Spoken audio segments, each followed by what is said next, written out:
relax social distancing and other mitigation measures they've put in place. The president's been itching to begin easing the nationwide guidelines meant to stem the outbreak and contain the economic fallout. Well, the weekly jobless numbers are out, and they are a staggering show of the early impact of the new coronavirus on the economy. Around 3.3 million people filed for unemployment in the past week, far exceeding the previous record from 1982. This goes out that I will use my right for the right all my smokers, my dabbers, that I'll choose my this fight vapors. for the right to be free. Set up that hookah. I'll treat tonight like it's 420. Madism in effect, hip-hop changed the game. Everybody smoke good, my grower changed the strain. I used to smoke for the thrill, now I do it for the pain. I stay pushing weight, I do it for the gains. It's like a revolution, Prince with purple rain. Purple kush, purple haze, like cheese in a maze. So I put lights in the tunnel, LEDs supply the rays. All we do is spark medicine, that shit is all the craze. Remember back in the days, trade bags of haze from the corner bodega. Poppy put it in some lays. It was rhymes in a cipher with blunts in the air. Then off with a shorty couch locked in a chair. My shorty look exotic, weed kinda rare. She said the weed was erotic with smoke in the hair. Isn't makes the time go by, life without a care. So roll it up, light it up, put it in the air. I believe in happy faces, yes, this is true. Love is just for special people, yes, just like you. If you're reaching for the stars, you know you can do anything you want to if you just get into the I believe that I will use my right for the right to be me. I believe that I'll choose this fight for the right to be free. I believe I'll treat tonight like it's 420.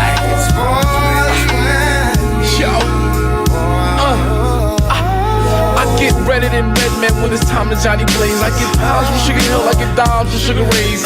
I keep the aromatic, it's a passion, not a habit. Akeem go with green, it's like carrots go with rabbits. It's so automatic how the weed gets lit. Duplicate the seed, clones get clipped. Hawk, what you puffin' on? I know that ain't the piff. Wedding cake and gelato, wanna lit? I got flavors, pump flavors, they call me Flavor Flav. Gorilla Glue number 4 and Super Silver Haze. Afghani in the cough, sour diesel gets me off. I'm looking for a rental property, something like a loft, so I can grow these trees just in time for Christmas. Saint Nick with the gift list, I know you wanna hit this. Look for Madism when it's time to light a flare. Then roll it up, light it up, put it in the air. I believe in happy faces, yes, this is true. Love is just for special people, yes, just like you. If you're reaching for the stars, you know you can do anything you want to if you just get into the groove. I believe that I will use my right for the right to be me. I believe that I'll choose this fight for the right to be free. I believe I'll treat tonight like it's 420. Like it's 420.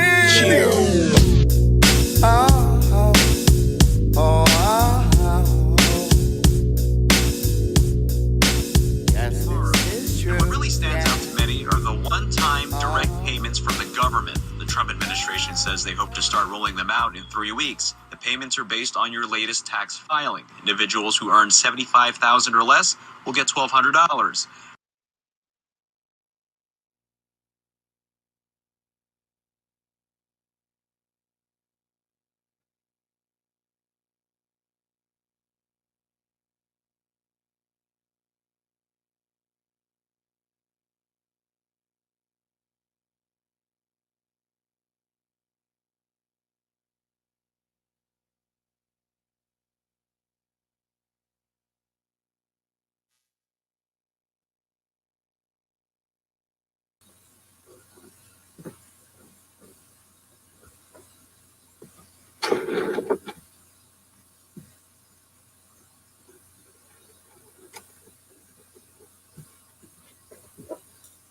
Still no.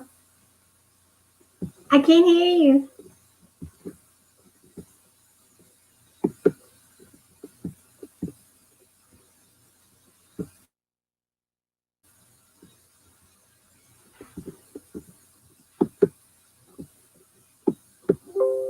All my volume is up. Can you hear me now? Can you say something? Because I can't hear you. I can't hear you.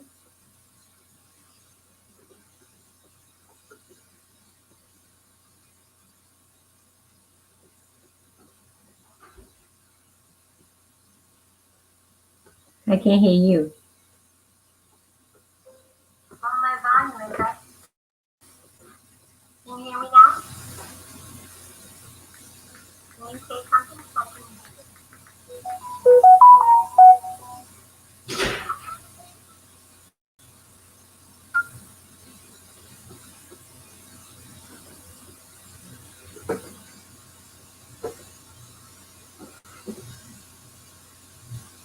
I can't hear you.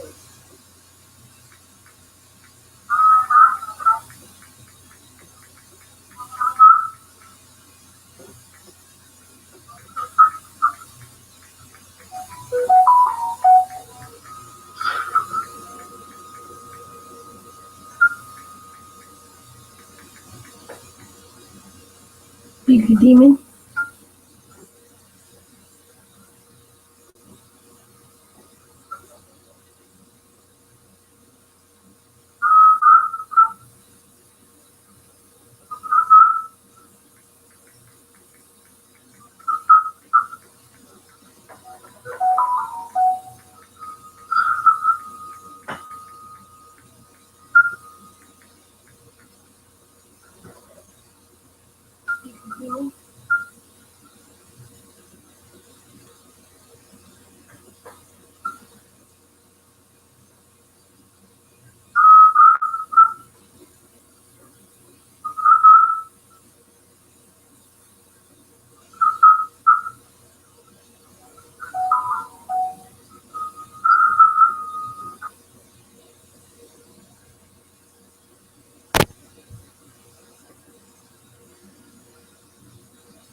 No.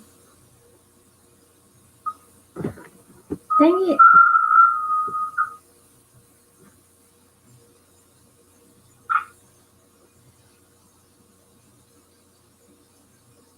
No. Dang it.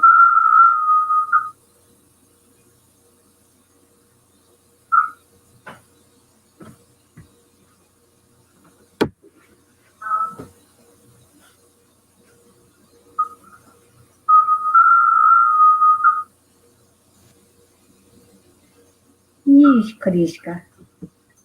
1 2 1 2. Mic check. 1 2 1 2. Yay! Like this. That's what's I'm gonna up. do one more thing. Let me do one more thing. Okay.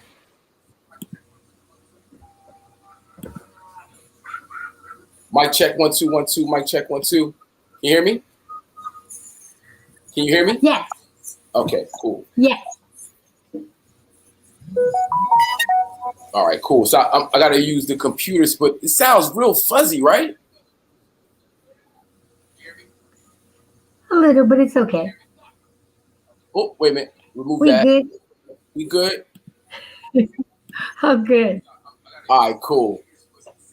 All right, so yeah, ladies and gentlemen, this is the phenomenal, the wonderful Amelia Moore, aka Amelia Is Moore. This woman is an entertainment industry dynamo. She's responsible for some of your favorite artists, some of your favorite acts, including Channel Live. Don't get it twisted.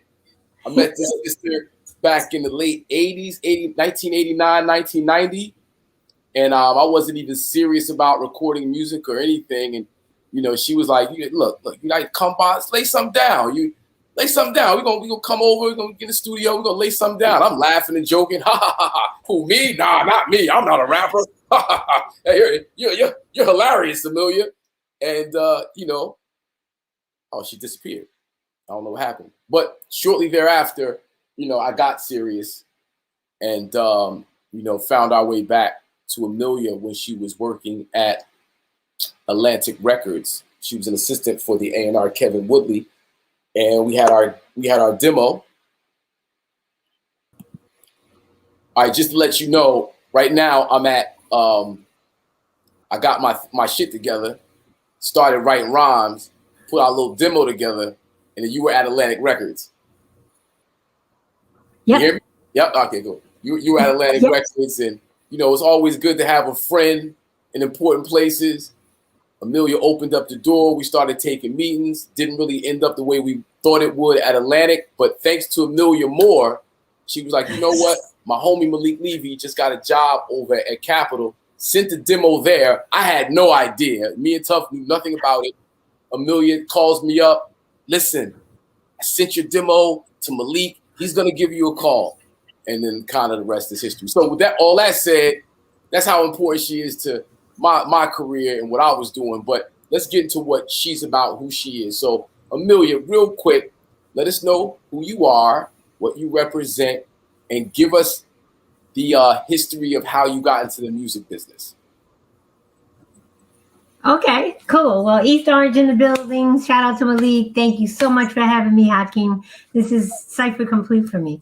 You know what I mean? It's just watching you guys, just continue doing over the years. It's just so amazing. Okay, so the long short of it is I was married at the time, and I was in the modeling career. And being a supportive wife, I figured I'd get into the music industry to help my husband find tracks. A good friend of mine, Deidre Tate, had told me about an internship program at Time Warner. Shout out to DJ Fumi, because he was a DJ in the Black Music Department of A&R at Atlantic Records. He wanted to go back to DJ, and I wanted to be an A&R. So we planned it that he would get sick more, I would sub more, and then he would just up and quit, so that I'd be the permanent temp. Wow. And it worked like a charm. And I worked at Atlantic Records. I did Ski Beats, MC Light, Brandy, Roberta Flack, Gerald Levert, Intro. I mean, the list was crazy. Anybody who came out of that realm, and a lot of them were when they first started. Like Brandy, I have still a poster that she talks about being her big sis, because she was only 15 at the time. Wow. So I guess that's like the most amazing part about where I am now in the entertainment industry, is that I have the beauty of using everything that I learned in the past to apply to the future, because it's the same game, but it's so different now. It's just so much better. So what I'm doing nowadays, so from Atlantic, I went to G Street, worked with Grave Diggers, PM Dawn. I'm sorry. I'm going to interrupt you, all right? Because when I met you, you had this connection to the Boston area in Massachusetts. I remember the Boston area, the Boston, Massachusetts area. When I met you, you were already involved in several up-and-coming groups that were. Hello? I lost you. You can't hear me? I can hear you now. You were breaking up. Okay. This is horrible. You know what? I want to try something. I want to back out and come back in, because I want this to be a long, healthy conversation, and we don't need. Yes. So let's back out, and then we're gonna try this all over again. All right, listen, y'all. Okay. All right, listen. I'm gonna relaunch this. We're gonna relaunch this same link, right? So just give us a second. We're gonna back out and then come back in and see if it works better. All right.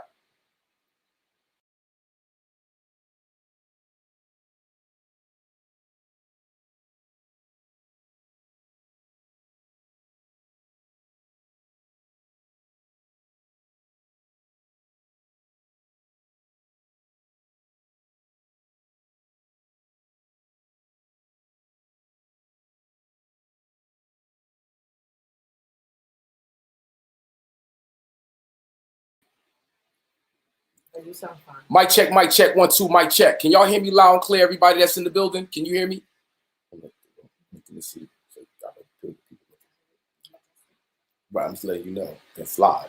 So I'm doing stuff. Why you didn't tell me? I'll try to tell you. You're not hearing me. All right. Can y'all hear me? Loud and clear. Everybody in the building. Whoever's in the building.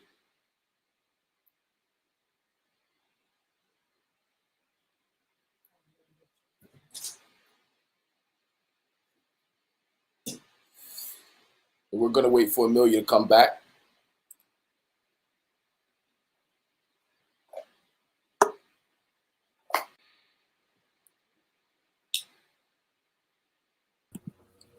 Mic check 1 2 1 2. Yep.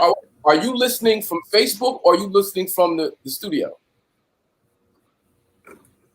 I'm sorry, say that again. Are you listening from the studio or are you listening from Facebook? No, I'm listening from the studio, but I turned on Facebook because I couldn't hear you before. So All that's right. why I did that. Okay. So But I have the volume down now on that. yeah, okay, now you're much better. Yeah. Okay, cool. All right. Yeah, for some strange reason, you're breaking up. Right now I'm breaking up. I might Yeah, a have little to bit, but not much. lean all the way in because of I'm using this speaker on the computer as opposed to my microphone here, excuse me. Yeah. So I was saying before that I remember you being connected to artists in Boston, the Massachusetts area. Oh, yeah. Right. Yeah. And then I wanted to talk about some of those artists because, you know, that was influential for me to go in your house and you have promo pictures up on the wall, which people don't understand what a promo picture is and how important that was for artists at that time. Yeah, I mean, you know, they don't do it as much but back in the day when you did media runs, you had the photograph of you as a group and you signed it. So I joked because I knew how expensive the plaques were and I was low on the totem pole. So I said, all right, what I'm going to do is I'm going to get everybody's photograph and have them sign it. And, you know, I just came across that book the last time I was home in Massachusetts with all this Corona stuff, you know, seeing my mom who's 86. And I came across the book and I was like, oh my God, like groups that you wouldn't even know about, you know, E for L, Orchid, all these groups that just started, you know. But in the Boston area, because I was from New Bedford, Massachusetts, there was a young kid by the name of Dwayne D-Rock. My husband and I, we took him underneath his wings, and he's an established producer now. Yeah. We also had some kids from Newark, Sunny and Delight. We also had Phil. I'm trying to think of his stage name. I mean, you'd be surprised how many people came through our kitchen in East Orange. I remember an artist named Papa Chuck. Oh yeah, Papa Chuck. No, Papa Chuck was from Texas. And that was the first deal I got from my husband. Mm-hmm. I think we got a signing bonus of like $60,000, and that was the first time we ever saw that much money at one time. You know, it was pretty cool. We got all this equipment. I mean, I still joke, you know, to this day because Papa Chuck had this one record called Niggas, and the hook. Can I say it? Good, yeah. Well, you know, sometimes they censor and sometimes they don't. I don't. We'll talk about that too. Go ahead. Yeah. But because words is the power that you give it. But anyway, his hook was so funny. It went, niggas will be niggas and niggas will be niggas and niggas will be niggas and niggas will be niggas and niggas will be niggas and niggas will be niggas. And that was the whole chorus. But it was so like on point. Like King's Son came through. A matter of fact, Cuban Links, shout out to Cuban. Men of Business was done in our kitchen first. Wow. Crazy. So I mean, it's legendary, man. The people that came through. Also, Merlin Santana when he was with Nippy Inc. came through our kitchen. A lot of people sang in that kitchen. You know, it's like, you know, coming through the, you know, the culture, right? From a street. I met you guys at Elmwood Park at a basketball game, right? Yeah. And yesterday we had Big Luther Wright on the Madison Sports Show yesterday. First time I had ever seen him was at Elmwood Park basketball, semi-pro league. It might have been the same day I met you guys, right? I think so. So going to the apartment, you know, and you around this energy, you're seeing all this. Like, who knew what was gonna end up where we was just like I said when I first came to your house. I wasn't even trying to record no records. I was just like, oh, really? That's a microphone? Oh, really? That's it? Well, let me try. Like, you know. It was so, you know, innocent and not knowing where shit was gonna land. That's why I wanted you to talk about those artists, because Oh my God, those were that was the influence. Some of the influences for me was that, like you say, nigga, nigga, nigga, nigga. Now, at the time, I was a school teacher, so I wouldn't use the word nigga. And that's why you asked me that. Is that okay? Because for 10 years, I would not use the word nigga, but now I got a whole nother understanding of the word and what it means and what have you. And, so, but we got a whole song, Cause and Effect. Don't use the word nigga. Like, right. It's like those types of conversations were being had in your apartment. Yep, exactly. When I think about the historical impact as far as the culture itself, I'm always talking to people about the culture of hip hop. That house, that apartment really was the culture of hip hop. People got together and uplifted one another and talked about real topics without any judgment or any kind of prejudice or anything like that, but it was a room of creativity. And so lots of times we would have the discussion, and the next thing you knew, we were writing a song about it. Like there's this one song called Changing Times, and I'm trying to find a copy of it because it's so apropos to now. And that was done years ago. But, that just goes to show how like humanity evolves, but it still doesn't change. You know what I mean? Like you still deal with certain things that are just inevitably to the core of us as people. And I think, that era of hip hop is probably the best. Shout out to Makeba Mooncycle, Prodigal Son. Oh my God. I mean, it's crazy all the people that came to that house. People just dropped a joint earlier this year or last year, with a video, phenomenal. She looks great, sounds great, So big shout out to Makeba Mooncycle. Another matter of fact, I need to have her on the show. Thank you, Amelia. Bow, bow, bow. All right, so because this month is Women's History Month, right? So like I needed to focus on the powerful women that have come into my life to help me, guide me, what have you. Like I would be remiss if I didn't give respect to and honors. What's some of the powerful women early on in your life that had an impact on you? Well, it was really interesting. When I came into the music industry, some of the women that were in the business, there was a large gap between the ones that were already established, like Sylvia Rohn, Louise West, Sharon Haywood, Vivian Chu. Those were the ones that I was looking at and just like, oh my God, I want to be like them, And then it was a huge gap. And it was maybe about 2 of us, females, that were especially in A&R. So it was a very, very tough time as far as being a female in business. You know what I mean?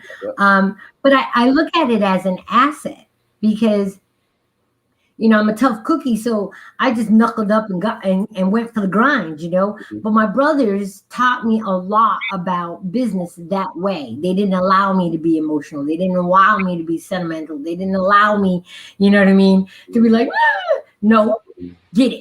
You know what I mean? So it gave me an edge that I think, down the road when I was at Rough Rider, really helped, because of the mere fact that I understood what the job was. I knew what I needed to do, and I was being taught by seasoned people. And it was very competitive back in that day. Like now it's more like cookie cutter A&R. You get one group and you find 5 groups that sound like that one group and you put it all out. But that wasn't the deal. Back in the day, it was about originality. So if I had one Channel Live, I wasn't looking for another one. I was looking for somebody that could put Channel Live out of business. Like that was the culture back then. You know what I mean? And so we as A&Rs, we were always respecting one another because we were like, damn, you just beat me at that quarter, but that's okay. I got this coming down next quarter. Watch, I'm gonna get the charts. So you mentioned Rough Rider, like how that relationship happened. How that come together? Well, Hakeem, about me. I'm somebody that, once I kind of mastered the skill, I want to go on and learn something else. I'm always being the, green apple getting ripe, the ripe apple getting rotten. So, and, after I did A&R at Atlantic Street, I did A&R administration at G Street because I wanted to learn the contracts. And so I did Dougie Fresh's project, PM Dawn, Luciano, Beanie Man, Gravediggers, all of them. New Kingdom, Amber Sunchild. All these really interesting records, but they were international. And then I just got bored with it. And so I started my own consulting firm, right? And I think I might have had it for 3 months. And again, my girl Deidre turns around and says, I've got some people out in Yonkers that, I think you'd be good for. And I was like, okay. So I took the 1 train all the way to Yonkers and caught the bus and met Siobhan DNY. And it was so funny because I didn't even realize a couple of years when I was at G Street prior, Domingo Beats had introduced me to him. And I had an actual DMX. I actually had a DMX cassette that was his demo, right? But my boss, John Baker, didn't want to sign him. And I was like, later on, I'm like, so it was kind of funny because it was like Cypher Complete. But it just made more sense for me to be part of the company as opposed to me being a consultant. So then I became general manager. And that's how that came about. But, it's funny because, these documentaries are out and there's no mention of my name. But, that's just the business. That's just what they do, I said, but anybody who knows what I did during those days, I was a very integral part of their success. Very. Well, I was, I was the local weed guy during those years. So, I would come through and I saw, you steering the ship. Like I saw you there at Bloodline. Like that was really the introduction for me to Bloodline was through you. And, you put me on to Hitmaker, which was young Berg at the time. Yep. And he was like a 14, 15-year-old kid, something like that. And you were like, I'm telling you, that kid right there is going to be next. I'm telling you, watch that kid. And this is like, the mid-90s, 96, 97, 98, something like that. Mm-hmm. When you were at Bloodline Rough Rider, yeah. Yeah, well, what happened is after I went from Bloodline, I went from Rough Rider Records to Rough Rider Lifestyles and became president of Lifestyles. And that was the dog food. I actually was the one that created the business model of all the chapters for the bikers. Wah came to me and was like, I got all these bikers and I need to do something. And so we actually put that business model together with the chapters and making them enroll and how it became like our own street promotion, but making money from it. And then from there, it was like, there was so much going on. I had told everybody, I think in like 95, 94, that I could see that the joint ventures were going to be disbanded because I was looking at the numbers and we were making way more money than the record labels were because we had all those different clothing lines and dog food. Like Rough Rider had a clothing line, dog food, Thug Workout, producers, the bikers, and the record label. Yeah. So that was 6 entities. And I still have the perspective of Rockefeller because Rockefeller actually was getting ready to go public. A lot of people don't know that. I have the perspective still to this day. Yes. And I remember when Dame and Jay used to come by my cubby because Original Flavor was signed to Atlantic. Mm-hmm. So that's right. You had the early relationship. Yeah. With me while Dame used to go in and talk to my boss, Kevin Woodley, DJ Sugar Daddy. So I actually watched that whole label materialize and turn into this whole big empire. And it was just amazing to watch. Shout out to Shaka and Emmanuel and everybody with that thing. And it was so funny because during that time, like I was a big wig at Rough Rider, but I used to hang out with my girls at Rockefeller and they were like, you changing notes and what are you doing over there? And I was like, no, it's just fun, but that's how competitive it was. Yeah. It was extremely competitive, but then at the same time, we all kind of intermingled. Like there was this community about the business culture. Cause I like to separate hip hop culture from the business. When the 90s hit, we were able to take the culture in the building and it kind of lived. It just wasn't the building. Like it extended outside the building and the culture was just so prominent in the music. Now it's different, it seems. Well, you know what? Here's the thing. You hit it on the nose. It was a sense of community, and there was a level of respect, competitive respect between every entity. You know what I mean? It was like, and I think that was because we were raised, or what the stories that we were being told was how back in the day, the 70s and the 80s, the big icons, the LeBaron Taylors, the Cecil Holmes, the Gerald Busbys used to leave downtown and go uptown and meet and be like, yo, they were on my ass this week. I need a number one. Lay back and let me get number one. They'd be like, all right. You know what I mean? That's how they worked it. So we used to just work it like, listen, we're going to be in Atlanta. You're going to be in Atlanta. Let's do a double show. Let's get twice the amount of money. Let's get a bigger venue. You know what I mean? That type of negotiating. So there's a lot of that kind of conversation going on, but it was still who's going to rock it the best. Yeah, so you had the competition. I'm sorry, go ahead. Huh? Not even to cut you off. Go ahead. You finish. Oh, no. Like even down to the street teams. Like that was so real. It wasn't even funny.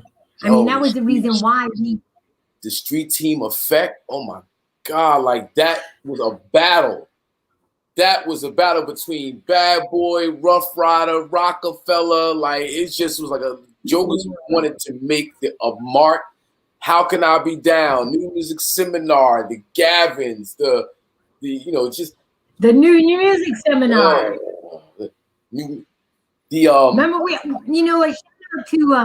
shout out to Jay Crush because I know he's on. We were talking about the MC battles. You know what I mean? Every year at the New York, the new music seminars, they would do the DJ battle and the MC battle. And the infamous one was I know you Super Nat. Yeah, and Craig G. That never happened because they disqualified King Son, but that wasn't fair to him. Shout out to King Son too.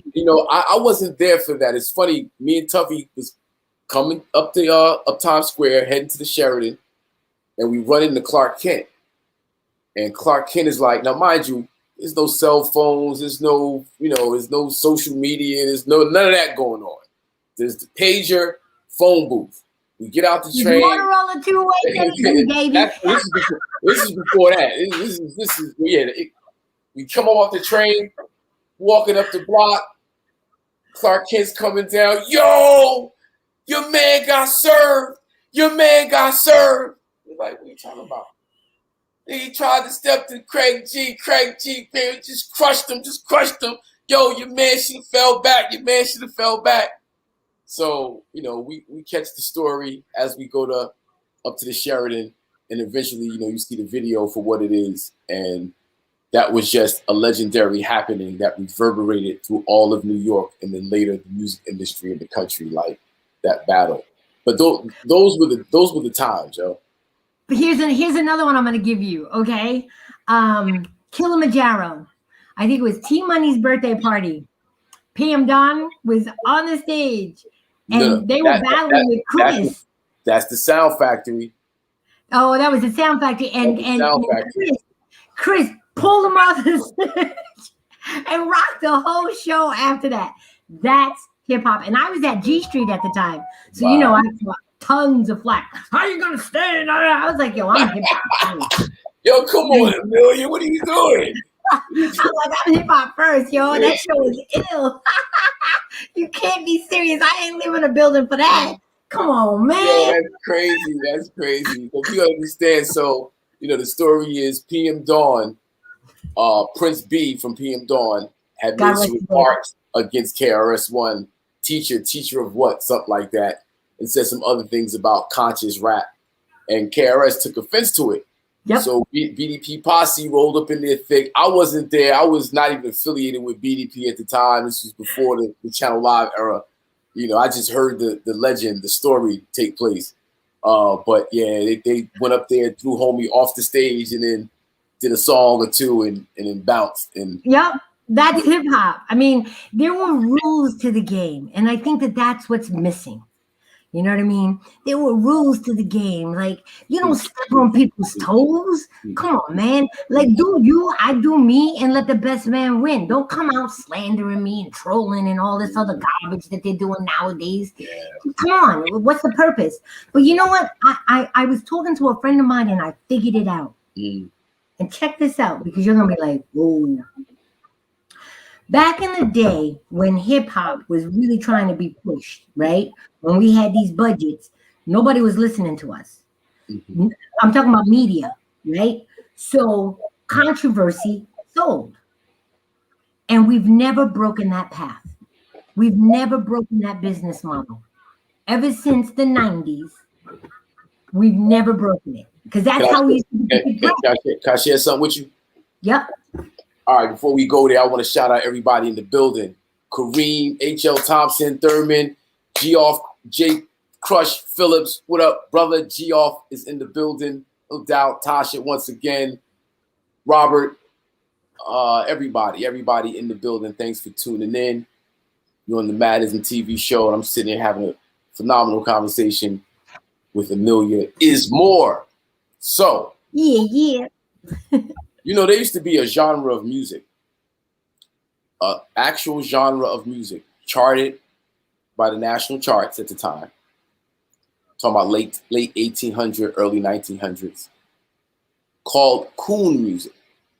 And coon music was born out of slavery, where white entertainers would mimic black people, the slaves. That's where you get the minstrel shows. What happened? Yep. Okay. After slavery, you know, some time afterward, people prefer to see real niggas doing it. So we get Step and Fetching, which is actually a white caricature first. It started as a white man in blackface, and then Amos and Andy, we get all that stuff. There was a song called Niggas Love Watermelon. Ha ha ha. Yes, the ice cream truck song. That's the ice cream truck song. That was a coon music song, charted on the Billboard charts. Coon, niggas love watermelon. Ha ha ha. Was off of CBS. Right. So you follow the history up. You get to like the civil rights era, right? And you get to certain artists, entertainers, the Harry Belafontes, the Sidney Poitiers, you get the Marvin Gayes later, but you get, a certain pride in the reflection of the music during a time where independent record labels ruled the day. Major labels had a minority share of all of the music sold. Most of the music was independently owned. And you have these Negroes who are the ones generating the culture, generating the message. In '67, Martin Luther King at the National Organization of Broadcasters and I forget what the acronym is, right? National Organization of Black Broadcasters. He thanked them. Those relationships that you spoke of earlier, where you can go up to Harlem, go uptown. We had a conversation on the low, how we do, my man. Come on, right? That's what propelled the civil rights movement, because you had to market, you had to promote, you had to get entertainers, you had to get to the record shops. Like, where are you going to get these kids? How are you going to get people to show up? Well, you got to get them at the record shop. You got to get them at where people are gathering, at the soda shop. You got to get who has those relationships? Record promoters, party promoters, all black. We had our own network to the point where we enabled the civil rights movement to happen. MLK thanks them. Okay. In '72, Clive Davis commissions the Harvard Study on Black Music with the sole purpose of trying to wrestle black music from black people. Mm-hmm. It's a 2-year study. They created what's called the Black Music Department. Yep. Well, but you know what? Also, check this out, though. LeBaron Taylor had a lot to do with that. LeBaron Taylor was the first black man to get into the corporate executive office of Sony Records. Okay. And he was arguing that how, with our culture, and this is like, the Motown days, this is the, the real black music, stepping away from the fact that, that and going actually into our soul music, okay, that was organically ours, right? Yeah, he had the argument that we who create it is passing it over to people that don't understand it. Let us be the ones that create it, market it, promote it, produce it, all of this under your eyes, and you'll have 10 times more success. And I'll be honest with you, when I was a temp at Time Warner, I went from the mailroom all the way up to the 30th floor holding the planes for an hour. That blew my mind. Because that was the first time I was ever introduced to that. But when I got into the black music department, I was like, leave me here.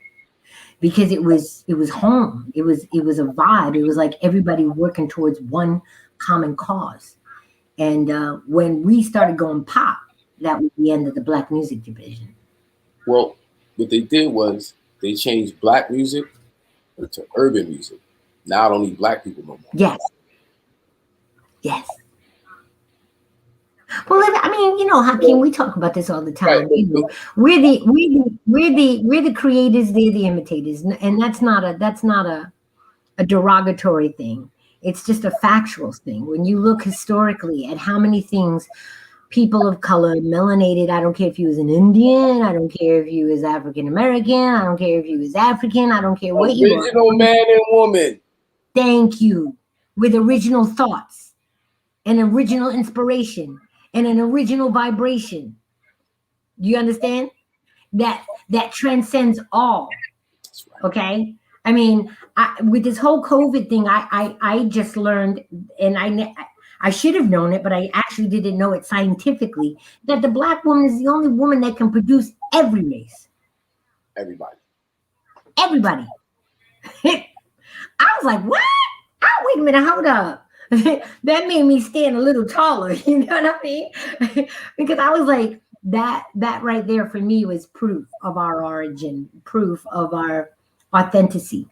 And I'm not letting go of it. You know what I mean? And, you know, that brings me to now where I'm so excited because there is a resurgence of hip hop coming in through the airways.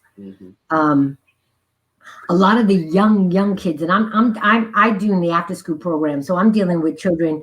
Some are already, you know, it's so funny because the Matrix talks about red pill, blue pill. You can see it now. It's so obvious. Like sometimes people will be blended, you know, they be woke, but they wouldn't really act like they are. But now the division is very clear, you know, and these children that are woke are not going for the okie doke. They're talking about their own experiences. They're writing about their own experiences. Shout out to BT, the artist out of Boston. This kid is phenomenal. He's got records called, one record is called Change, and he's like, no reparations, no vote. He's got another record called Walk With Me, where he's talking to a politician, and he's like, you come out of your door, you're seeing trees and grass. I come out of the door, I'm seeing a coke fiend, a K2 guy almost butt naked. How you gonna talk and make decisions for my experiences when you're not experiencing what I'm experiencing? Walk with me. Cool. You see what I'm saying? So it's coming. And then, you know, I'm so happy to see like people like yourself and, you know, and Chris and Capadonna and, you know, all these artists just coming back out, like almost taking care of the house. Like they see that the house is broken and they're going to rebuild it. Wow, that's dope. That's dope. That's interesting because are you on Clubhouse? No, I've heard it's kind of crazy. I haven't had the Clubhouse experience yet. Yeah, I know I have to because that's my field. But yeah, you know, I'm in and out. I definitely see its value. You know, I've gotten some value out of it. I cannot front. Yes, I have. You know, but you have to monitor your engagement, and it's, you know, it's a lot going on. You know, but you know, one of the consistent conversations, you know, is the conversation about the culture versus, you know, the rap versus everything else. You know, and people not understanding the historical context of how we got to where we are. Like we realized there was an official music called coon music. You realize what the music now is. Coon music. Exactly. It's cool music. Exactly. You're absolutely right. We're living out the imagination of these white executives, right? How, like I had Tuffy and I had a meeting at Def Jam in 97, 98 with Todd Moskowitz. Oh God. Shout out to Todd. What up, Todd? Shout out to Todd. What up, Todd? Right. And we played it. We had some joints with Carl Thomas on it before he was before he was the, it was dope. It was dope. It was cool. It was nice. I liked it. It was quality. Played it for him. He seemed to like it. He was like, "Nah, I like it." But y'all not locking down the block. Y'all not like really, street hood. You know what I mean? Meanwhile, I got the whole record label in the headlock with the weed. on another note. But it went over our head. We didn't understand what was going on. But then in hindsight, I realized Todd sees us one way. Yeah. And that's the way he wants to see us. Well, you know what? Here's the other thing that's very interesting that I learned, which is why I think LeBaron Taylor wanted the Black music divisions to be the way they were, and Clive Davis piggybacked on it. But that's a perfect example of the different agendas. Okay, one was talking about the authenticity of the musicality, and the other one was talking about creative control. You see what I'm saying? And nothing to take away from Clive, because I think he's a musical genius personally. I mean, just what he's done, that's a different conversation. Yeah, There's no question. But I have to say that I have to say that out of respect, because that's the school that I come from. But you look at some of the things that are systemically done out of design to put us against one another, to make sure that it only reaches a certain level of success. And if it goes beyond that, you know what I mean? Like, for example, the 90s was insane. We as Black folks was doing stuff that white folks was looking at us like, how the hell, what? Wait a minute. Y'all is getting 100-foot yacht and you're renting it for a week? Yeah. Wait a minute, you're getting a G5? You know what I'm saying? What? Do you realize that that's $100,000? Yeah. Because we was making it like that. We was living like that. For those people that are structured and feel like that level of success is for a certain amount of people or a certain set of people, we were eradicating that. What's that word they use now? Disrupting? Oh boy, was we disrupting that. You know what I mean? It was no longer status quo. So, I remember I was watching The Breakfast Club, and they had invited somebody that talked about a letter that was actually distributed to executives about the demise of hip hop and how they were going to just make everything gangster and whatnot, what have you, But I think Wise Intelligence said it the best, because he was like, when the one in California, where I can't think of his name right now, when he got everybody rioted. Why can't I think of his name right now? Russell? Huh? No, way back, the very first one before Amadou Diallo. Oh, you talking about Rodney King? Yes. Okay. During that time, we had Fight the Power. We had all these incredible. We had African Bambaataa. We had, the red, the black, and the green. We had all of this. We had a self-destruction. We had, PM, Public Enemy. We had all this music, right? When that happened, everybody went into the streets in revolt. Fast forward, the same thing kind of happened, right? And nothing happened. No revolts. But that's when we were jigging, and that's when we was making money, and that's when we were just focusing on riches. Well, George Floyd was different. Yeah, but George Floyd is the completion of the cipher. You understand? Everything is cyclical. So now people are woke. And that was really disgusting. Like when the first time you see that video, if you're human, an incidency bit of being human, you're infuriated by it. The man is a grown man crying for his mother. Right. Like, come on, dude. Right. You know what I mean? That was just so inhumane. Right. But it's all by design. So I remember in 2002, I was in this organization with Harry Belafonte as a counselor, consultant. consultant. Ozzie Davis, Ruby D, Bob Long. And Ozzie Davis comes in one day, upset, with a Wall Street Journal in his hand. Right? He's upset. Threw it down. Mad. This is what I'm talking about. This is what I mean with you. Look at the power you guys got. Look at the power. And it was an article in the Wall Street Journal about how the city of Cognac in France was on the brink of bankruptcy because China had placed an embargo on France, all French products. And China was the largest importer of cognac or rum, right? So the city, because of this embargo, was about to go bankrupt. Guess who saved it? Hip hop. Pastor Cavassier. Pastor Cavassier. A city in France, though. Yeah. So, I mean, you know, it's just, you know, yeah, yes, but I do like what happened post George Floyd in that it was young people leading the way, and the new crop of that young was folks, refreshing. like you say, yeah, the new crop of young folks, like you say, are like, they are phenomenal, and you know, And they're not having it.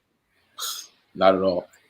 Our musical tastes might be different, but their organizing skills is far beyond my generation. So Well, I don't know. they have different tools nowadays. Mhm. You know what I mean? You gotta when I'm starting to look at all the different things, because I'm now into looking at trends and doing predictions, because like I said, everything repeats itself. There's a variance of it, but it repeats itself. It's a cycle, right? So when you look at these new kids that are coming up, they have tools like social media and you know, Clubhouse and these things where the communication is instant. Whereas we had, you know, the phone and like, you know, the cars and just the regular old system. So it might take us a week that they can do in an hour. That's the power of it. You know, they've got, they used to have those instant dances. Well, there's instant protests. Like there's platforms where if you want to march, you can actually find out who's marching where and what. You know what I mean? So Yeah. it's very interesting to see that at that level. You Yeah. know? There's so many dynamics to it, because there's the, you know, the more organic and natural it is, the more it's yours. The more we utilize these things, the more we're still giving up a level of power, right? So for instance, the uprisings in Egypt some years ago was largely due to social media. And once they figured that out, now we can stop that because we take your tool away from you. Even now, this right here is messing up on us, and there's a delay, and I like the way you played it off. But this conversation is like going back and forth. I like it though. We have to listen. That's dope. Yo, Peace, Vaughn, Brenda, H.L. Thompson, Kareem, Therm, Geoff, everybody in the building. We having technical difficulties, and there's a crazy delay. So, you know, we're just going to continue the conversation, and it's going to be interesting if you're wondering what's going on while we're staring at each other in between statements. So there it is. You know what? I want to bring back, when you talk about classic moments and the code of hip hop, the melting pot. Mm-hmm. Keith Murray's record release party. There was an artist, I think his name was Crustified Dibs at that time. I remember He's now Crustified something Dibs. else. And he mooned the crowd, and all hell broke loose. And I'll never forget that as long as I live. Because what's something that was socially accepted in one audience was completely disrespectful in the hip hop audience. And that's what I'm talking about, the culture of hip hop. You know what I mean? And I see us going back to that. It's the separation is like this. You know, you've got those that believe this, and then you've got those that are digging for the truth and are finding this. Like, it blows my mind how kids discover music nowadays.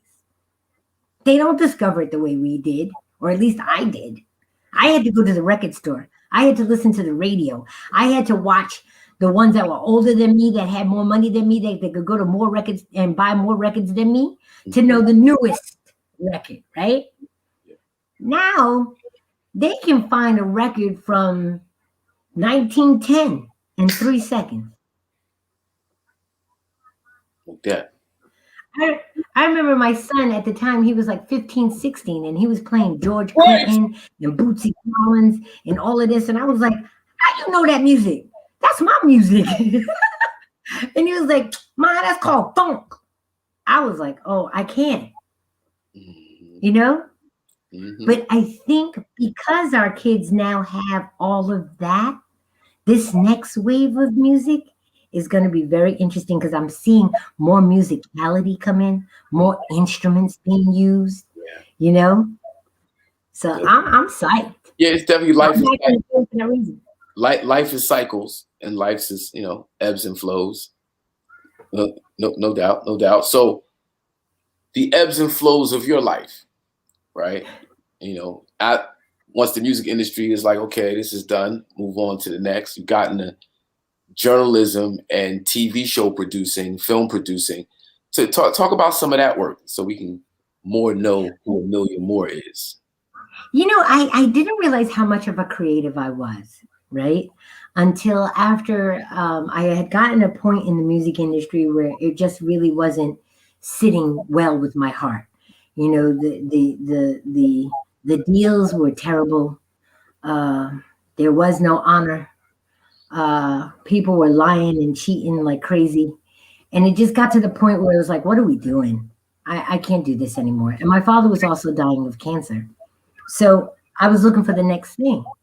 And Bronze Magazine, shout out to Bronze Magazine, she called me out of the clear blue sky and says, I just love everything about what you've done over the years, and I would like you to be my first article, right? I was like, sure, no problem. Then as I read the article, I was like, well, hey, you know, seeing how you're starting your magazine, you know, you want to, can I write for you? And she was like, sure, can you write? I was like, well, I think I can. Let me just see if I can. And she loved it. But this was a spinoff from What's the 411? Because see, What's the 411? I wasn't serious. We had a #1 show on Time Warner Cable, interviewing everybody. Shout out to Ruth Morrison and Rosina Williams. Rosina did PR at Atlantic, and I did A&R. So the host that she had kind of fell out, and she needed somebody. She was like, I bet you could do this because you talk to everybody and you know all this modern music. So I was like, all right, what the hell? And I loved it because I love meeting people. And I think that it opened up a door for me that just satisfied my creativity, because I was telling other people's stories and I was digging for the truth at the same time. So now I produce shows. I'm with UBC TV. But my biggest thing that I'm very, very excited about is I'm on the board of directors for Floss Magazine. Shout out to Paris and the whole Floss Magazine team. But it's my company, Buzz Builder, that's actually doing the revamping of the magazine. So in a certain way, I'm back to doing what I love to do, which is creating business models. So, and I think you guys are going to be pleasantly surprised at what we're doing. Yeah, I already know. So, you know, I'm reflecting on What's the 411 when I came through, and you had me on. You always open up a door, the platform. Come on, Hawk, what you got going? Let me come on. I got to interview you. Come on through. When you gonna be in New York? Come through. You got to stop through. Those were the days, huh? You know what I mean? You know, you never went to a party or an event thinking, am I going to get shot? That didn't happen till later on. I don't know about that one. Nah, for real. No. I'm talking about early early, like I would say from like about 84 to like about 94. That's when it started. The early 90s is when it started getting crazy. But Well, before, people just wanted to go to the party and dance. you know, Sean, I'm a little bit. You're junior. Oh, Just I'm a an little OG. bit. Oh, Lord have mercy. Oh,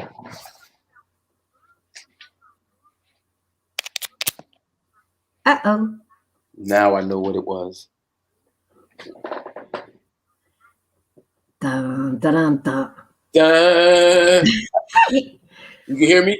Yes, I can hear you real clear now. Dun, dun, dun, dun. A lot to be said about tenacity and perseverance. Uh-oh.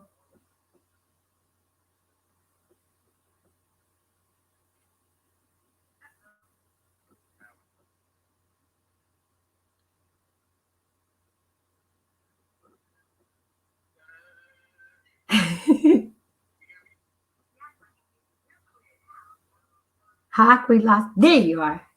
Yay. You know what? I also have another really cool story to tell you.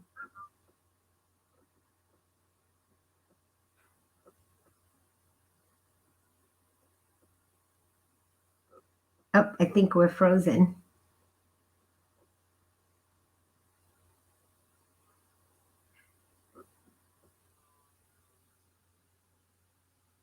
Is there anybody out there? Shout out to everybody that's checking in. I really appreciate everybody coming in online. Hit us up with the questions if anybody got any.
Oh, I hear some noise. Hi. Hi.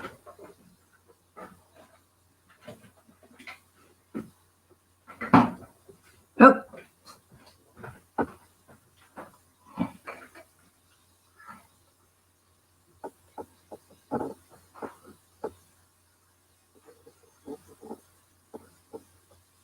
If anybody's got any questions, put it in the chat. I'll be more than happy to answer it.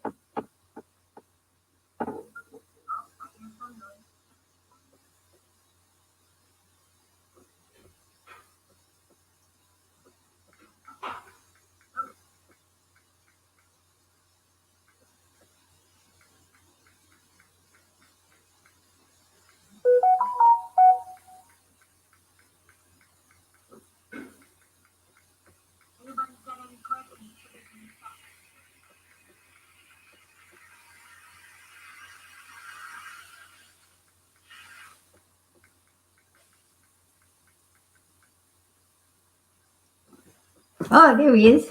Sorry. Oh, nope. It's what comedy all around, jokes. And it's still delayed. I don't know what's going on here. It's actually not that bad. You can hear it. You can hear me? Shout out to Kazembe.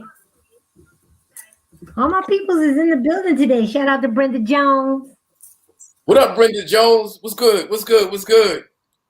Females Spirit. in the building. What's happening?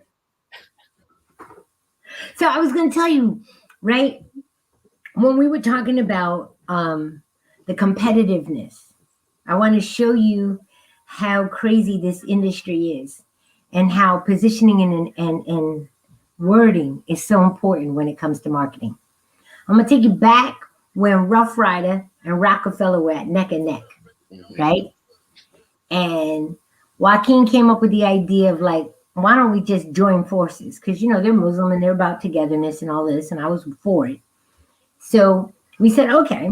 I said, guys, whatever you do, don't have that meeting without me, please, because Dane is real smart, right?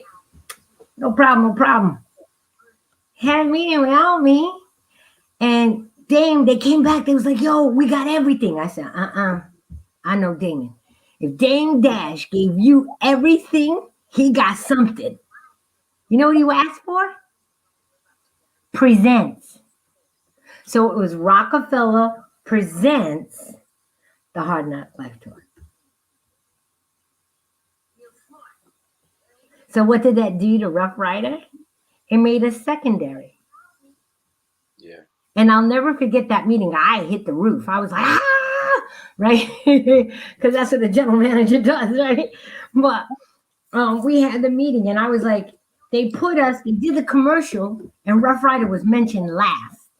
And I was like, see. So they were like, we're not doing it. We're not doing nothing. Everything's backwards. So there was a second meeting. And I'll never forget it. They did the whole commercial over. And Leo was sitting there and he says, so what's everybody think? I'm already pissed because you can't change the presents. Because the guys, again, respect and code of ethics, right? When you give your word in the street, that's your word. So the guys gave their word to Dame that he could have presents. So there's no turning around. Yeah. Right? That's right. So everybody's like, yeah, it's good. Leo stops the meeting and says, no, I want to know what she thinks. Because I was the cog in the wheel. I was always the cog in the wheel. Just like the Rough Rider anthem. There was another director that was supposed to do that. But why came to me and was like, yo, I want Jay Justice. And I said, well, it's a joint venture. You guys can do whatever you want. They don't have any authority on that. You have final say. He was like, word? I was like, yeah, absolutely. He said, no, you come in the meeting. I said, oh, we're not using him. We're using Jay Justice. Just that simple. Yeah. Until to this day, it still is the highest ranking, like longest played video, period. It's still in everybody's playlist. It still gets played. It was a Hertz commercial. No. Stop, drop, shut them out, up, down, top. So, like you talking about movement, like Rough Rider, that whole movement is just that. So even, Rockefeller Presents, they got second billing. The movement was just so incredibly large, and the way, you had the bikers, you had the streets, you had anthem music. You know what I'm saying? So, like, that's just like, legendary status right there. But like you said, it was a movement. You know what I mean? And everybody knew their role. You know what I mean? Like, I'll never forget when we did All-Star Weekend in Philadelphia. We pretty much took over Philly that year. We were one of the first ones to have the big truck that had the big screen that we were running our commercials. We had the bikes, then the truck, then our trucks. You know what I'm saying? It was crazy. And then on top of that, inside our trucks, we had the Thug Workout guys. So when we went into the club, the Thug Workout guys would go into the middle of the dance floor, take off their shirt. Every girl in the club was going nuts. And they were leaving with us. We were going in. Yeah. And leaving out. Movement. They would go in the club with movement. Movement still outside though. So if you left the club early, there was still Rough Rider movement outside. Like, oh, there, these niggas waiting. That was all by design. Well, that's the other thing, jokes and giggles, shits and giggles. But like the 90s was all about movement, right? And you could be at a spot in the movement move, and if you wasn't aware of what was going on, you would get left, and they would end up at a totally different party. How come you ain't tell me, yo, man? You know what happened when the movement move? You gotta move, man. You gotta move.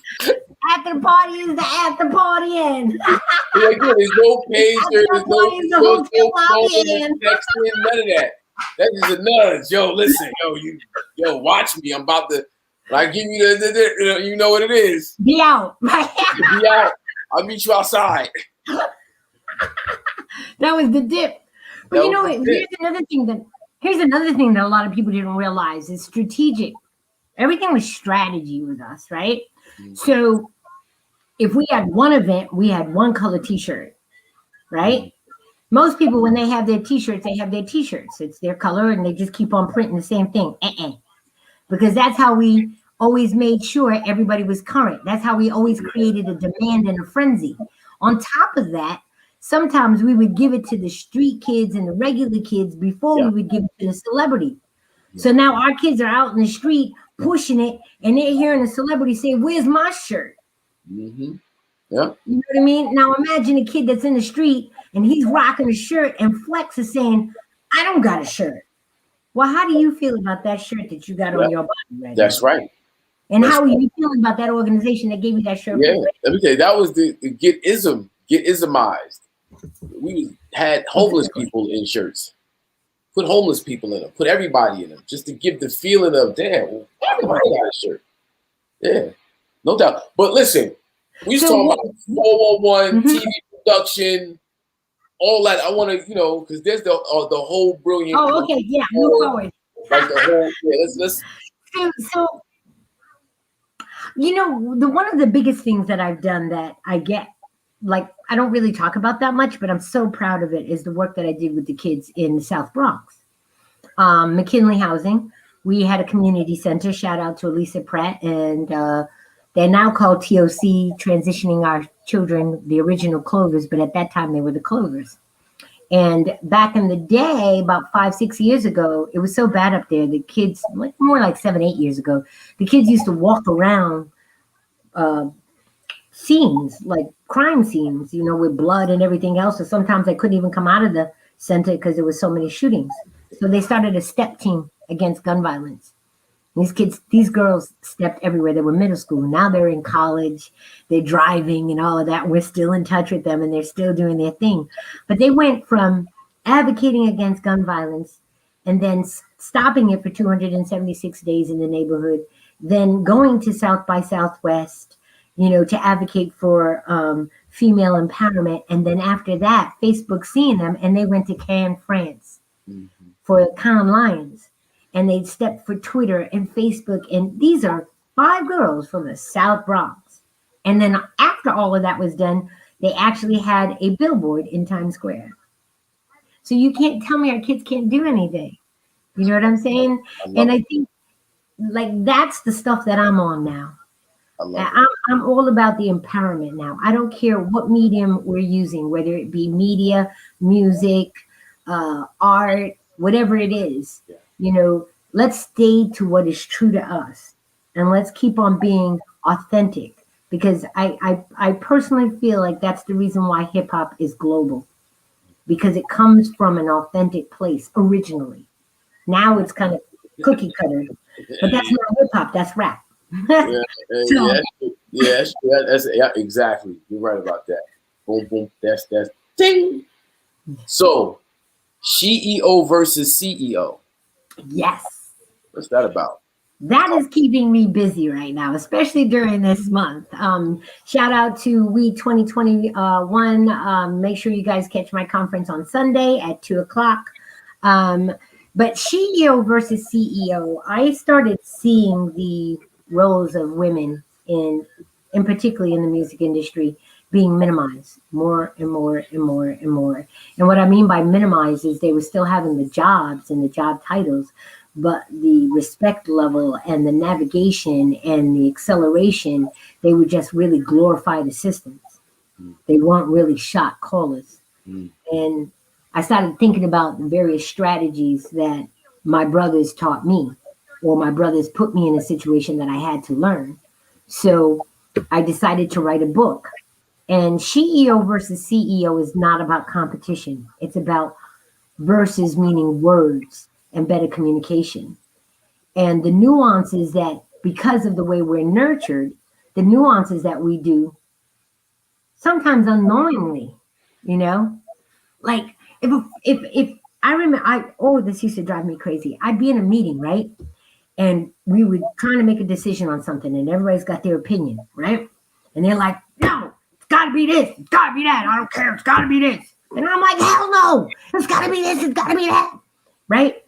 For me, I was being emotional, but for them, they was being passionate. That's the SheEO versus CEO. So I do things like, or like when I mean, the word bitch is turned around. You know what I mean? But back in the day, it was very negative. If you was called a bitch, it was because you was hard-nosed, you was stuck on yourself or whatever. But I used to be called that because I used to outsmart people, out-strategize people, and beat them at their own game. Sorry, that's what I do. But I used to tell them, I said, listen, understand what that word means to me when you say it to me. Beautiful, intelligent, talented, corporate, hustler.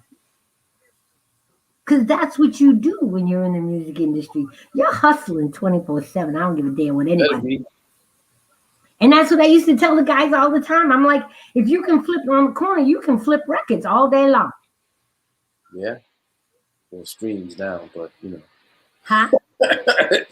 Streams now, but Yeah, right. But I mean, back in that day, it was the same thing. But it's still a flip game, no matter how you cut it.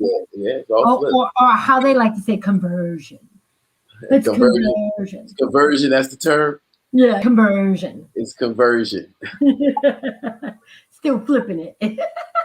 Oh, the flip. Oh, you're talking about the flip. Yeah. No, I mean, we even used to flip the T-shirts. You know what I'm saying? Sometimes if we had a certain budget and we had to go over, right, we would have a certain allotment that we would hand out, but then the rest of that allotment was getting sold, but we would sell it to them for like 10 so that they could flip it for 20. make room. Right. Yep. So because it only cost us 5. But we didn't want to eat our budget, so we'd make money so that we'd have money for the promo shirts. So our promo shirts was paid from our paid shirts, and they was paid from the paid shirts that took care of everything. Flip. Yeah. Yeah, no doubt. But the children, Yes. That work right there is like, that's the important work. And I was a school teacher when we first met, and continued throughout, off and on, in various ways. And you see the effect of that. So when you talk about 5 young girls from the South Bronx who, around the world, and now they're on a billboard in Times Square, that's bigger than having your record to like that's bigger than that. Like that's a real life effect that then has that ongoing effect, again, with this month being Women's History Month, who are the people, not music industry, women that had an effect on you? Oh my God. Well, first my mom. I tell everybody my dad taught me how to be a lady, but my mom taught me how to be a woman. So definitely shout out to mom. My sister friends, definitely, because you need them. But as far as women, my female mentors, I had Audrey Smalls, amazing woman. When I knew Audrey, she was with the Underground Crew, one of the first Black women to do all the backstage big shows, 7th Avenue, Bryant to Park shows. You know what I mean? The big shows, Donna Karan and all of that. As a matter of fact, I just interviewed Shelley Bromfield, and I told her I didn't even know who she was when I was interviewing her, but as soon as she started talking, it took me back to the day when I was an Underground Crew, and she came into the room with Donna Karan having a conversation, a creative conversation with Iron Legs, the fit model. And she was like, oh my God, I know you were there because you said Iron Legs, exactly. But another shout out to Shelley Zalis. She is an amazing woman. She does the female quoting. And the very first time I met this woman at Advertising Week, I was like, I got to know her. Didn't get to meet her that year, but the next year I made it a point to meet her. I waited a whole year to meet her. And that's how we ended up going to France. Because in me meeting her, right, that was divine intervention. Out of the clear blue sky, she says, I need a step team. I said, what did you just say? She said, I need a step team. I said, I got a step team. She said, what did you just say? And the next thing you know, we were going to Texas, and the next thing you know, we was going to France. So shout out to Shelly Zalis. I think for me, though, the females that really influence me are my elders. You know,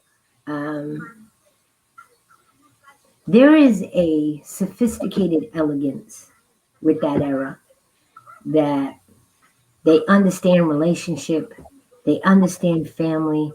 And now that I'm older in my life, really understanding the importance of it, because I kind of minimized that over the years because I was so work driven. Understanding that is helping me nurture these new children that have a different world. Their world is so isolated. They really don't understand community. They really have a very weak sense of socialism because think about it. Everything is fear. You can't do this because that'll happen. You can't do this because that'll happen. You can't do this thing. You can't, somebody's going to snatch you. You can't, you know what I mean? So the freedom that you and I had as a young person exploring the world, their exploration is limited. And the more inner city you get, the more that's tighter. And that's sad. How do you raise humanity if they can't be humane? I mean, our children don't do cursive writing. Why? You need that for business. You know, our children don't do penmanship. Why? That's spatial learning. You need that for left-right brain, for creativity. Our children, I did an instruction on place value, ones, tens, hundreds, 4th grade. They didn't know what a comma was. It's serious out here. It's very serious. And, you know, I encourage all parents as much as possible, right now especially, be involved. Because, you know, this whole thing about no child left behind, that's how they're leaving us behind. Because the children have no consequence for not doing their work. They know they're going to get promoted. No child left behind. So doesn't matter if I go to school. Doesn't matter if I do the work. Doesn't matter if I learn. Still won't go to next grade. Why should I bother? And they will tell you that straight to your face. Mm-hmm. But see, I hit him in the head. I'm like, all right. So my philosophy is the 3P philosophy. What's your passion? Huh? What's your purpose? Huh? What's your profession? Huh? Man, you ain't got 1 P out of those 3 Ps. Go back to your desk and think about that. You know? These are some of the things, like we have a thing called a homework payroll paycheck program. It's the coolest thing. So, you know, Elisa came in, and Elisa's really dope. She was the program director for McKinley at the time. And I'm working with her now again, and we're very excited about working together again. But so she was like really good administrative, and I had all these industry contacts, right? So we came up with this idea that the kids' job was to be a good student. That's their job, right? If they came into the program ready to do their homework, prepared, finished their homework within 30 minutes, they got all these points. You added up all the points, and then every 2 weeks you got a paycheck based on your points. Mm. And you could go into our store, which was all my friends that had all kind of stuff. That, you know, you go to a party, they donate a bag, you're not using the bag. What do you got left over? Okay. Kids love all that stuff. You know what I mean? All those little tchotchkes, kids love that stuff. Yeah, ties something to the experience. Exactly. So now they were doing extra work. They were doing peer mentoring. I remember we had a perfume set, and the girls literally battled for 3 weeks. But the beautiful thing about this program, this homework payroll paycheck program, we didn't even realize it. It also taught them financial planning. Yeah. Because if they wanted the big one, they couldn't spend all their money. Mm. So they would go back to the banker and say, all right, and they were learning conversion, because 1 point was 1 penny. So in the store, everything was in dollars, but your check was made out in points. Learn so you had to do the math. They learn how to flip. Yes, Conversions, flipping. So I mean, you know, that's the stuff that we got to do with our children now. Yeah. You know, one professor said it so well. It was like you've got one group of students that the standard is based on. I'm so sorry, excuse me. That the standard is based on, right? Mm-hmm. But then you do it globally with a group of children that have an entirely different experience than the children that you base the standard on. Have you ever seen the video of the children in, might have been India or somewhere in the Southeast Asia, and they were doing like advanced multiplication on their fingers, like like coming up like 53,732 times 747, and give you the answer like on their fingers. That's crazy.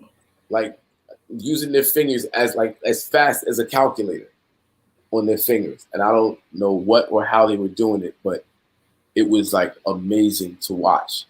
So you see just how there's more than one way to skin a cat. And Well, I mean, there's more than one way to skin a cat. Engagement is everything, right?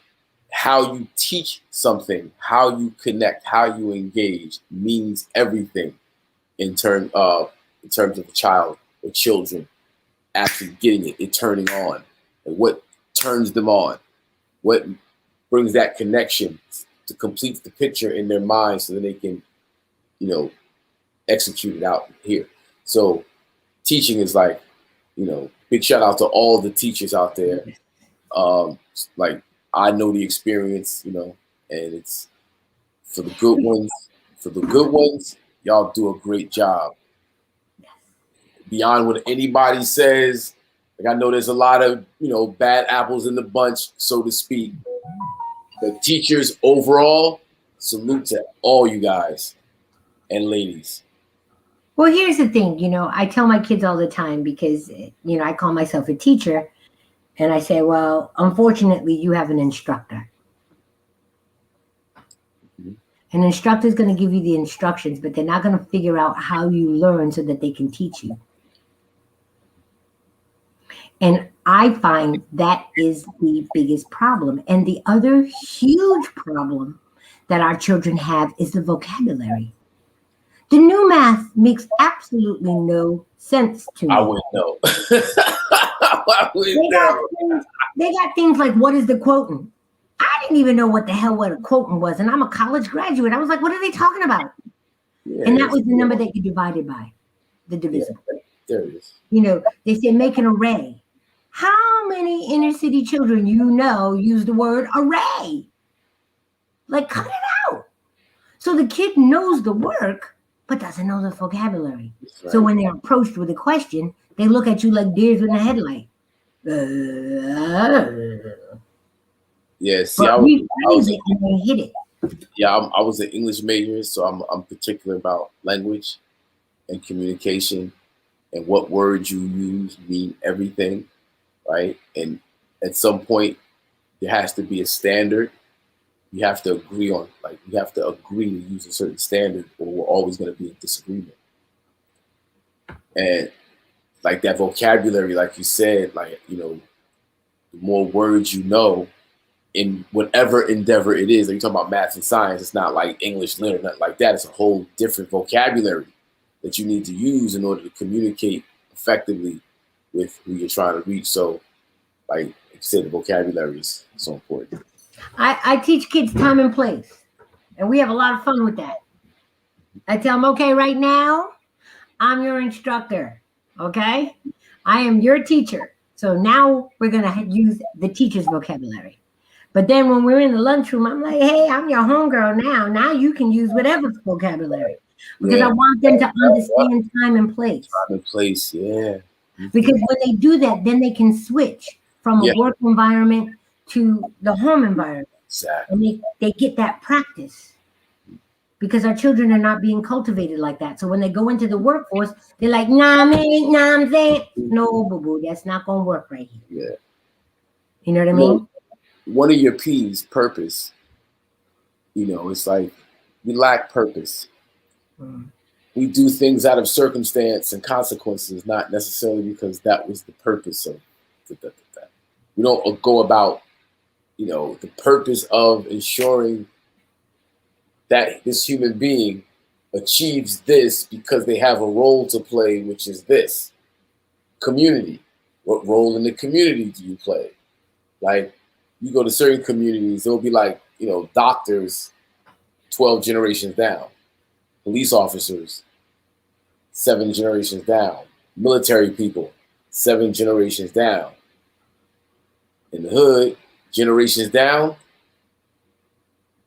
prison, addiction, But poverty. it's all about design too. Like it's awful that we are in this state of mind. And this is a conversation we've been having more and more, especially with my age group.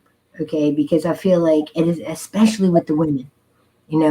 I say to the women all the time, because I'm doing all this SheEO versus CEO, I truly believe that if you want to change the nature of society, it must start with the nurturers of the world, which is us. Yes. Yep. If we don't hold our men accountable, if we don't set a standard, if we don't nurture our children to understand time and place, then we're lost. We're fragmented and we're dysfunctional because we don't know how to adapt. We don't have the skill set. You know what I mean? And although it's great to be in the cut, like me, I'm always in the cut. It's a relaxed place. You know what I mean? But that in the cut is not going to get me that deal that's going to take my kids to France. So I got to be able to have that vernacular. I have to be able to go into that boardroom and say, these are the options. These are the alternatives. This is the criteria. You know what I mean? This is the ROI, the return on our investment, and vocalize that and execute it with a certainty and a purpose, so that when I go back, I'm like, yo, we got it. You know what I mean? I'm not going to go through the whole dissertation of what I did to get it. I'm going to bring it back to the kids and say, we got it. Not knowing exactly all the ramifications that you did, but you grew into that. And I think we don't have enough conversation about that. This is the next thing I'm about to say is no disrespect to any woman. Get yours however you want it. But understand, and this is what I teach the girls, there is a cause and effect with everything. And I feel like we're one-dimensional as it relates to the image of today's Black woman. We're starting to grow. We're doing a lot more. But when you talk about the commercialism, those visual images, they're not as diverse as they really need to be. No. And it goes back to us, the nurturers. Mm-hmm. If we start saying, I ain't buying that product, they don't represent me, I ain't doing that. We spend so much money in beauty, but we don't love our image. How is that an oxymoron? Billion-dollar business being everything than what we are. That's crazy, yo. And the target market is women, young girls. That is the target market. It's not really boys, not really. The target market. If you capture the mind of a young girl, you got a financial slave for a long time. Yep. And a family of financial slaves. See, that's where the nurture comes into play. Yeah, that's that Willie Lynch story right there. That was the whole dynamic, that as long as I got her mind, because she is the powerful person on the board, my chess players. So if I get her mind, I got you. I ain't gotta worry about you, because she gonna reproduce you, and I got him. or her. Yeah. Exactly. It is so subtle and so ingrained in every layer of society that you don't realize. It's like you're in a fishbowl and you don't realize you're in water because this is what life is. And you got to take a time to step outside the fishbowl and you see what it is, and you realize, man, they got us looking. We got ourselves looking crazy right now. What? You know what? Real talk. Okay, so you know, because you're in the business, when you're in the entertainment industry, it's a whole different lifestyle. It's a whole different culture. It's a whole different world, right? So when I unplugged from that and I went back home to Massachusetts, a small little town, and I'm seeing these kids, you know, being rough riders, you know, talking about I'm from the hood. I'm like, boy, sit down. You know what I mean? And I started seeing the ramifications of the brainwashing. And it wasn't us that did it. It was really the media, because see, our whole agenda with Rough Rider was it doesn't matter where you're from, it's where you want to go. That was our mission, to prove that. And we did. But every time we did something, they were always coloring it. The gangster this, the gangster that, the rough, but they were always coloring it derogatory to a negative tone. And it was interesting because we kept on saying all news is good news. So you saying my name, I don't really care. If somebody doesn't know, they know. But when I finally removed myself from everything and took an outside look at it, I said, oh, no, that really wasn't good. Because y'all really missed the message of what we were really doing. If I could tell you how many, the joke in the office was I was the only one that didn't have a record. But if you could talk about how many people we empowered over those years, how many people we helped start their own business. Mm-hmm. Well, it goes back to, again, purpose. And that's not to discount like anything that Rough Rider, the success that Rough Rider achieved. The doors that you guys open, the effect on, you know, like the amount of money, like everything that you can detail that's not to discount any of that. Oh, it's no. to say that we as a community, right, outside of Rough Rider, the larger Black community, hip hop community, right, we lost our purpose. So we don't get to really collectively benefit from the power generated. You see what I'm saying? And there's a bunch of different variables to it. And I don't think that it's necessarily anybody's fault. It's a systemic thing that exists where, you know, we kind of play our position to our own demise in the long run. There's success stories. There's exceptions to all rules. Nothing's hard and fast. Nothing says that you're this just because that happened. That's not what I'm saying. I'm saying that there tends to be a systematic way of doing things that leaves too many of the same types of stories in its path, in its aftermath. Like, it's the cookie cutter. Do you understand? See, they're not creative. When how can I say this as diplomatically and as kindly as possible? But I'm just going to be straight with it. Okay? All right, the truth is the truth, and that's what it's like the grit, right? The grit. Let's just use that for the lack of better words. The grit. The closer you are to the ground, the grittier the grit is. The realer the grit is. Mm-hmm. The higher up you go, if I raise my chair from if I don't sit on the ground, but I might put a blanket, that's less gritty. If I get a little cardboard box, that's even less grittier. If I get a chair, that's even less. If I get a platform, I'm even more removed, right? If I go inside the house, I'm totally removed, right? If I go inside one room of that house, I'm completely removed. The same dynamic happens when you start talking about the hierarchy of music distribution, for the lack of better words.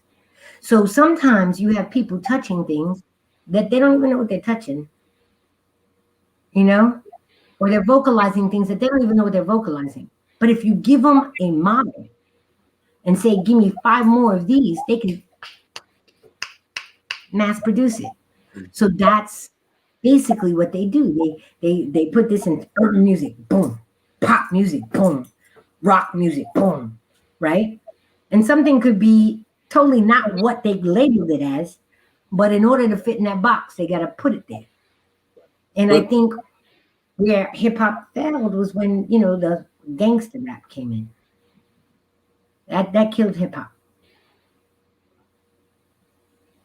Yeah. Yeah. Yeah. But see, like we say cookie cutter, like, well, why not cookie cut the Fugees? They couldn't. Let's cookie cut Lauryn Hill. I mean, she only went diamond twice, right? Yeah, but let's cookie cut that. No, we don't cookie cut. No, the reason why they couldn't. No, but see, listen to this though. That's the other side of the coin, though. It's not about cookie cutter in that. That's the special cookie. That's the cookie that has more value because there is no other cookie like it.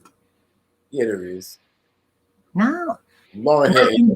Not in their eyes. When I'm talking about being removed. Well, that's why. Yeah, no. That's why I said before. Like, you know, certain people only see us a certain way. They can't. They don't want to see us no other way than that. And that's the challenge. But that's the reason why I teach the kids. It's no longer about being the victim. It's about being the valor, and the way that you do that is using your voice. We call that the 3V philosophy. So if you upset at something, you got to the 3V philosophy. Break that down. It's no longer being a victim of anything. You're going to be a valor. You're going to win. And the way you're going to win is to use your voice. You're going to speak up. You're going to identify. You're going to ostracize if necessary. You're going to kick something out if necessary. You're going to remove it from your being if necessary. And you're going to use your voice to do it. And set a new standard. If you're not comfortable with it, you don't have to deal with it. And we've been pre-programmed to accept things that really are totally unacceptable. And so I feel like I'm the kid in that story, The King's New Clothes. I'm like, he ain't got no clothes on, he's in his drawers. What the hell are y'all seeing? And then everybody's like, oh yeah, no, yeah. He's in his drawers. It ain't got no clothes. Yo, man, it's crazy. But I tell you, you know, through it all, you definitely a bright light for a lot of folks. Thank you. That's for sure. And so you stay busy, you stay working, you stay opening up doors for people, you know. Just before we get out of here, we tailor it down. Just, you know, what can we expect from you? You know, what's going on? What can we expect from the I'm actually transitioning into talent. Huh? I'm actually transitioning into talent. So you'll be seeing acting, hosting, and singing. Okay. So I'm in the studio working on something with some friends. They kind of just, I don't know, one day they were like, listen, I need your voice on this. And then another producer came in from South Carolina, What's Up to B-Way and Catman Do, you know, and Prince Vince and the whole team and Storm, the whole team. And they were like, come on. And, you know, I never had anybody do that with me. You know what I mean? So it's like. You're doing it with everybody else. Yeah. So it's like really wild, like to be on this other side of the fence. You know what I mean? So I'm laughing because sometimes when people are talking to me, I hear me talking to an artist and I'm like, oh, I did that. Ooh, that's so bad. Crazy, right? It's crazy. Conversions. Flip on the other side of the conversation now, right? It's crazy. That's crazy. Yeah. And enjoyable though. Yeah. But you know what, Hakeem, the thing that I'm loving most is watching people like yourself, Nori, Fat Joe. Like, I remember all of y'all when you first came onto the market. I remember all of y'all, you know, and watching everybody still doing their thing shows me it's a culture. Yeah. That's the word I was thinking of too. It's the culture. You just really just do you. We just do us, you know, And because of technology, to some degree, we have more control of it. We could bring it home, create our own platforms, drive traffic to our own platforms. And that's a beautiful thing. That is a beautiful thing. But I don't know if we'll ever see like the brick and mortar situation happen again, where people are trying to build like, I don't know, after this COVID, everybody's kind of doing other things. Crypto is everything's digital, everything's virtual. I gotta speak on that crypto. Well, For everybody that's into this blockchain, pay attention, okay? Because some are backed by precious metals and others are not. My advice to you is invest in the ones that are backed by precious metals, gold, whatever, diamonds, whatever. Because God forbid that system crashes, you're left with zero. yeah, it's hello? You froze Yeah. up? Oh, you know, okay. Yeah. It's I'm not knowledgeable of that world at all, really. I've been catching little bits and pieces. I know MC Hammer is very fluent in the vocabulary of that world. Like he's doing some big things in AI virtual stuff. And I see the direction. I see this is where it's going, but it's a very volatile environment. And, at any minute it can crash and you lose everything. So like, what does that mean? Yeah, look at Bitcoin. Yeah. Look what happened to Bitcoin. So that's why I'm saying if you are investing, please invest in the ones that are gold backed or precious metal backed. You know what I mean? Like I said, remember when we talked about everything goes 360?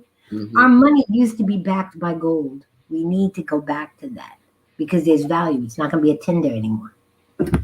Well, I was shout out Chris Phillips. I got this idea about that, about the money being backed by gold, because there's a limited amount of gold. Is there? Yeah, there's Is there? I mean, yeah, anything tangible is finite. Like there's only a certain amount of trees. There's only, you can drill for oil forever. Eventually, you're going to reach the bottom of the oil well. Eventually, you're going to. It might take a long time, but it's only but so much. And he who has the gold kind of creates the rules. And if you don't have gold, there's 7 billion people on the planet. And if you don't have access to currency backed by gold, you're a slave to those who do. So that's why I'm saying. No, definitely get your gold. Get it. But I hope you get enough to sustain you and yours for a few lifetimes. Well, the flip game with that Bitcoin is crazy. I know some people that started mining early and now they're sweet. But yeah, I gotta get up on it. I'm at a loss, and I know that's where it's going. I just know. You see this push with this cashless everything. Like even here in New York, they've got that Omni thing where it's attached to your bank account. I'm not doing that. I'm not putting my bank account in a public transit system. Ain't you crazy? You know what I mean? But these are the things, and this is something that one of my mentors said to me so poignantly. They can only get away with it if you give them permission. Yeah. Always remember that. Everybody that's listening, remember that. Yeah. If we say no, no means no. And the best example was in the 60s when they did the bus boycott. Yeah. No meant no. I was having a conversation with Vinny from Naughty by Nature about the idea of being able to create your own value. And then again, Hammer put me onto non-fungible tokens, right? Being able to create something of value that's not, it's a form of currency, but it's not money per se. But you're able to barter than with it, right? So the idea of, say, creating value around Madism, and then creating the Madism world in this alternate space where we can trade in Madism coins or Madism tokens or Madism whatever. Or in the real world, create enough power around Madism, which is in the process, by the way. Big shout out to my man Calvin. Salute. Being able to take this and make the value of it. So when it's on something, that something's now worth something. And that value is what we say it is. It's not dictated on what other people say it is. So I like that concept around the whole, cryptocurrency idea, digital stuff that we can, but again, it's volatile. You can use it all like that. Well, see, all right. So I'm loving that you mentioned that, because the new thing that I've been saying, any opportunity I can, so I'm glad that it came up right now, is real economic cooperative economics. See, we've been doing cooperative economics, but we've been doing bartering. Mm-hmm. Okay, we as a community of people need to get past that. We need to start adding value to anything we do. I don't care if that value is 25 cents. But if I keep on giving you nothing and you keep on giving me nothing, when we need something, we have nothing. But if I give you a quarter and I need a dime tomorrow, you still have 15 cents. And we need to start doing that. That is something that historically we looked at as an asset, but it's really a detriment. That when I started looking at the variance between, dealing with some of the white private schools and how they're raising their children versus how these kids is looking at the stock market in the 2nd, 3rd grade. They're playing chess in kindergarten and 1st grade. All of those are mind strategies and an understanding of value and positioning. That's what chess teaches you, strategy and positioning. You then convert that and transfer it into the stock market. So they're learning these skill sets early on so that by the time they're mature, it's innate. Yep. Whereas by the time we're mature, we're just learning it. We're so far behind the curve. If we start bothering with money, that lack of purpose, because we have so many distractions. We grew up in situations where our formative years, for whatever reason, adult supervision is distracted by so many other things. So kids raising kids, children raising children, latchkey kids, TVs raising kids. We're not engaged because we have no purpose. And how do we engender like that? I love that, the 3 Ps. That purpose word is so important to me. Having that purpose to go, I have to do this for the greater cause. But see, here's the thing. When you wind up doing your passion, right? That's the reason why we start with passion. You find your purpose inevitably. Because if I love to sing, right? And I'm singing and I'm loving to sing, my next purpose is to make a song. Right. After I make the song, my next purpose is to put it out. Right. The next thing I got is my profession. I'm a singer. Now that's on an individual level, but right. on a group level, when you were talking about that financial cooperative, that economic cooperative, that trusting one another. Yes. Yeah, if I give you this, and if I go broke, I'll still have this. In our experiences, a lot of times, if I give you this, you off in the wind, you're not coming back. So then there's all those issues that go into it in terms of building the type of community that you were talking about. You're so correct. Like that has to be ingrained from the beginning. It has to be a lifestyle that you're brought up in. It just can't turn on when you're 18. Okay, now go do it. You've developed so many bad habits. You have so many other distractions that to focus on that is like, you might as well send me to Mars. Yeah, it's so true. And, the crazy part about it is again, dealing with the youth, once you unleash that on them, it is so wild to watch them grow. Like it's so wild. Like the homework, payroll, paycheck, once the kids started understanding the concepts behind it. Oh, And here's the other thing. We tied in a political element to it. Because what I was trying to do was teach them social norms, but in a creative way, right? So we have kudos and who gets the props. Kudos was 1,500 points that the teachers decided on what child that week outdid themselves, right? And who got the props was the kids voting on the kids on what child that week really outdid themselves. What happened is the kids started politicking with one another, like, yo, I got you this week, you get me next week, right? But they were understanding politics and the power of that, you know? Yeah. Politics. That's not Politricks. Politicking. Politics. Yeah. Crazy. Yo, you know, this is like, what, we 2 hours in right now? Oh, snap. Really? Wow.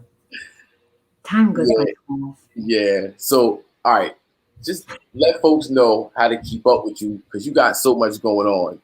And we want folks to, and you got the SheEO versus CEO project that people need to tap into. So you got to give everybody the credentials. Okay. So if you are a creative or you're an entrepreneur and you want to understand how to better your business model, that is my consulting firm, Buzz Builder BMC. To my females out there and some of my men that really want to understand some of the nuances that they do unknowingly that kind of prohibits women from excelling in corporate America, please go to www.SheEovsceo.com. As far as education, I am an education consultant and a specialist. If your child's having trouble really understanding, or you don't really understand the web and flow of the educational system, please @Ameliaismore, hit me up with a question. I'll be more than happy to help you. And look out for Floss Magazine, and make sure you follow me, Amelia Is Moore. And it's so funny because Christopher's on the screen. That's my boy, Chris. What up, Chris? What up, Chris? But that's pretty much it. And if you want to send me an email, it's The Buzz Builder, TheBuzzBuilder @gmail, because I'll get your buzz up. That's pretty much it. At Gmail? That Gmail. Right and exact. We all Googlers. It's so crazy how now they're starting to compete Firefox versus the Bing and whatnot. And some programs work on one platform and not the other now. And some conversions don't work. Like on the phones, if you're doing Zoom, you should go straight to Zoom and not use Google. It's crazy. Crazy. Oh, yeah. Amelia, thank you so much. I appreciate you so much, love. Likewise, brother. And I apologize for the technical difficulties. It's still kind of acting up. I don't know what's going on, but we were able to get a nice 2 hour sit down with interruptions. But I apologize, and I gotta have you back on. So definitely look out for the call to come back on the Matters platform. Cool. And we love you. And shout out to everybody that rocked with us. I really appreciate all of y'all. Word. I saw you. I see you. Brenda Bullet Gotti, what up, bro? Hey. Phillips, no doubt. Spirit Mollis. Spirit. Veronica. H.L. Thompson. Kareem. Thurman. Geoff. Tasha. Robert. Give everybody a shout out, no doubt. There we are. That's all right, Amelia. Love you. Peace. Love you too, brother. Peace.